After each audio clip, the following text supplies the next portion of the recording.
कल्पना कीजिए आप अपने शहर की एक व्यस्त सड़क पर हैं। बच्चे स्कूल जा रहे हैं, लोग दफ्तर की जल्दी में हैं, सूरज चमक रहा है और अचानक आसमान में एक नहीं 100 सूरज एक साथ उगाते हैं। रोशनी इतनी तेज कि आपकी आंखें पत्थर बन जाए और अगले ही पल सब कुछ राख, न शोर न चीख, बस एक खौफनाक सन्नाटा। अस्सलाम वालेकुम दोस्तों, आज हम बात कर रहे हैं इंसान के बनाए गए उस राक्षस की जो पूरी मानवता को निगलने की ताकत रखता है, न्यूक्लियर बम। आज हम इसके विज्ञान से लेकर इसके विनाश तक की वो कड़वी सच्चाई जानेंगे जो शायद आपको सोने न दे।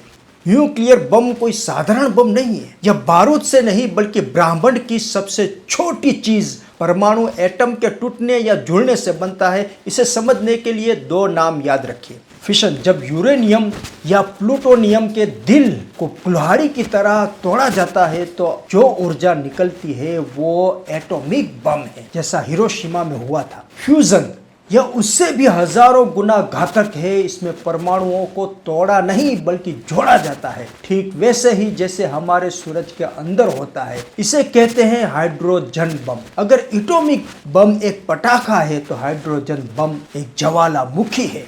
अब जरा सोचिए, अगर आज के दौर का एक आधुनिक न्यूक्लियर बम किसी शहर पर गिरता है तो क्या होगा। इसे वैज्ञानिकों ने 3 चरणों में बांटा है। द फ्लैश, गिरने के पहले ही माइक्रोसेकंड में रोशनी इतनी तेज होगी कि कई किलोमीटर दूर तक लोग अंधे हो जाएंगे। तापमान 1.5 करोड़ डिग्री सेल्सियस तक पहुंच जाएगा, जो सूरज की सतह से भी गर्म है।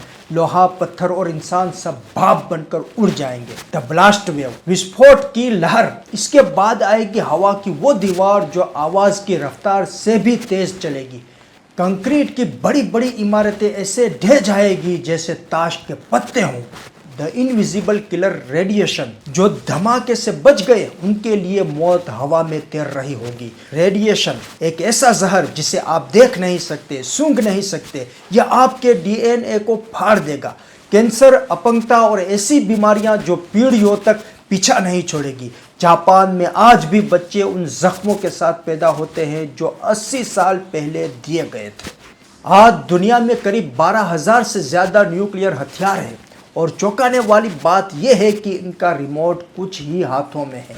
जैसे रूस, जिसके पास दुनिया का सबसे बड़ा जखीरा है, करीब 5,500 बम। इनका जार बोम्बा इतना ताकतवर था कि उसका धुआं अंतरिक्ष तक पहुंच गया था। अमेरिका, जिसने पहली बार इसका इस्तेमाल किया और आज भी सबसे आधुनिक तकनीक रखता है। भारत और पाकिस्तान, दो पड़ोसी देश, दोनों के पास परमाणु शक्ति। यह दुनिया के सबसे संवेदनशील इलाकों में से एक है। चीन, फ्रांस, ब्रिटेन, उत्तर कोरिया और इजराइल, ये सब इस डेथ क्लब के मेंबर हैं। न्यूक्लियर विंटर, अगर युद्ध हुआ तो क्या होगा।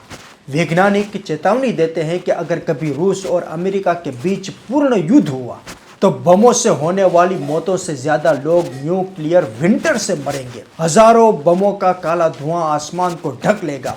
सालों तक सूरज की रोशनी जमीन तक नहीं पहुंचेगी। धरती जम जाएगी, फसलें बर्बाद हो जाएगी और जो धमाके से बच गए वो भूख और ठंड से दम तोड़ देंगे। यह मानवता का अंत होगा। परमाणु बम का आविष्कार करने वाला रॉबर्ट ओपेनहाइमर ने जब पहला धमाका देखा था तो उसके काले मुंह से ये काली बात निकली थी कि अब मैं काल बन गया हूं, लोगों का नाश करने वाला।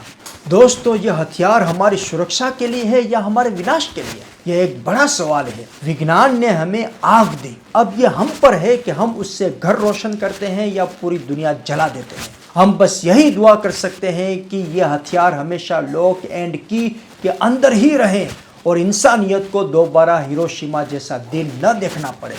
अगर आपको यह जानकारी अच्छी लगी हो तो इसे अपनों के साथ साझा करें।